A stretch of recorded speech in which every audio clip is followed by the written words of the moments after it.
weekend anywhere in the country was right here at Belmont Park. The Grade 1 Woodward Stakes, mile and a furlong the distance, $500,000 up for grabs, a bonus up for grabs as well in the ACRS, and let's get Tom Durkin's call. And they're off. It was a clean start. In Excess broke alertly on the inside. He's got an early lead. Jolie's Halo is there, and Farm Away on the outside.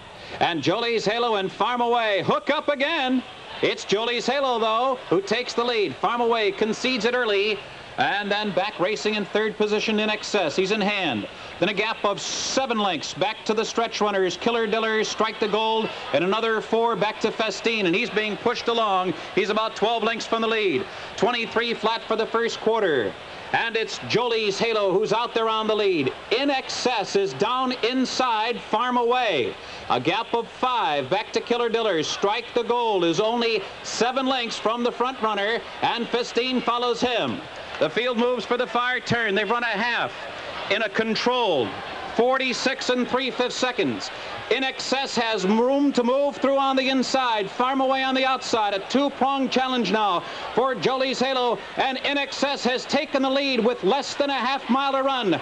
Farm Away is right there at his throat on the outside. Jolie's Halo is now back in third. Then there's a gap of 4. Killer Diller with his rally fourth. Strike the Gold. Festine is far, far behind. He's almost 20 lengths from the lead. And they're coming to the quarter pole here.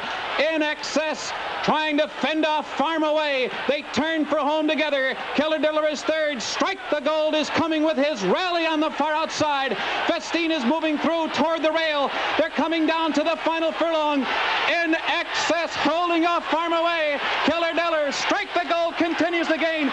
In Excess by a length and a half. Farm Away, Killer Diller, Strike the Gold, and Festine. And it's In Excess who wins it impressively here. He wins by... Favorite In Excess continues his winning streak, taking the Woodward Stakes almost as expected. Farm Away second, Festine third. And the final time of the Woodward was a very respectable 146-1. The Woodward now history. Several of those horses now looking forward to the Breeders' Cup and the Breeders' Cup Classic in November. But you really got to give credit where credit's due. In Excess winning those 4 stakes that in New York that we mentioned at the top. And Farm Away has been in Grade 1 competition since February or March, and he's still when he buried In Excess by 9 lengths. What I liked about it, Chris said it after the race, they were not in there just to beat Festine. They tried to beat In Excess. They didn't lay back, you know, they just really ran with them, and they weren't good enough. They certainly a good performance. They were going for the whole ball of wax, no question about that. And these are good handicap horses. That's what it comes down to. And now they'll be pointed to the Breeders' Cup in November. Point system, even as it is in the Triple Crown, there's something wrong. Somewhere there's something wrong.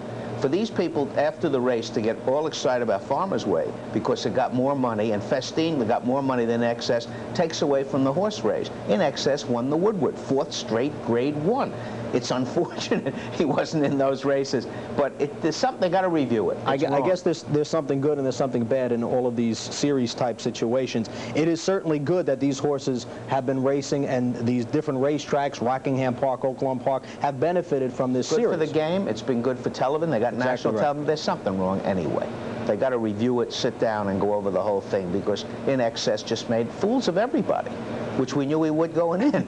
He basically turned it, I believe anyway, into a quarter-mile sprint, because he really, Stevens had not asked him at all till the top of the stretch, and then he asked him to go, and he had plenty left coming to the wire. It was a very exciting race. You know, Killer Diller, who ran 5th, had it been not been a weight-for-age race, might have been getting 10, 12 pounds, might have been a different result. He ran game. Both Killer Diller and Strike the Gold made those circling moves at the top of the stretch. They're just not good enough to beat the other horses. Nicky got some consolation a little bit later on when he won the Futurity. That's right, with a 2-year-old named Agincourt at the 19-1, I believe it was. That was another Grade 1 that we had. The Flower Bowl on Saturday was won by an invader from Chicago named Lady Sherrill. A lot of Grade 1 races and more coming up this week. Richard Migliore picked that one up on the Flower Bowl, and as somebody pointed out to me, one of our announcer, you never let Noel Hickey escape. This horse had run extremely well out of town, came in here and beat the local horses. It was a great weekend of racing. We're not going to show you those other Grade 1s here because there were other racetracks, so let's get on.